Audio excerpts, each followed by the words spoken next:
Hello and welcome to 30 Days of Hoya.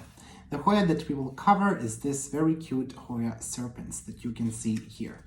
Now, Hoya serpens, just like Hoya linearis, comes from the Himalayan region. This is a cool growing Hoya, and I actually noticed this Hoya does care a lot whether it gets too hot. You can actually see this vine here. It's a bit yellow and it doesn't have leaves anymore. It was in somewhat a warmer room, around 22 degrees Celsius during winter, and it did notice that it tends to drop leaves when it's in a warmer room. They just get a bit yellow and then they drop. So I would say that this one really prefers to, keep it cool. Right now it is outside, but I think I might be bringing it in during the summer. We will see how it will behave. It is full of peduncles. You can see one peduncle just there. There is just another tiny peduncle here.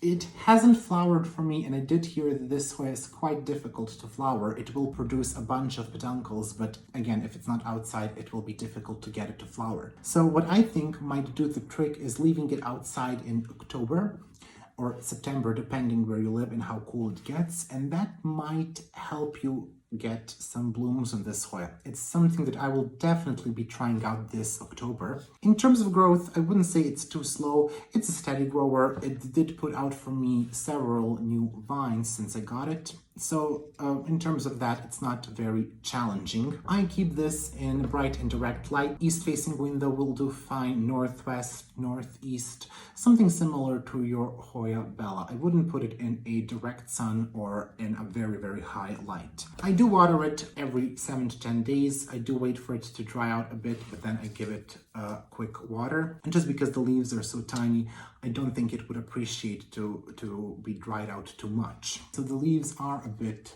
fuzzy, you can see there. I fertilize it about once a week with an orchid fertilizer, so I double down in winter on the fertilizing. This Hoya is somewhat common in Europe. You can find it from time to time in your local garden center. Actually, last summer there has been several big shipments in Europe of this Hoya, so you may be able to find it. If not, you can always look with Orchid Nursery or with Hoya Collector if they might have it.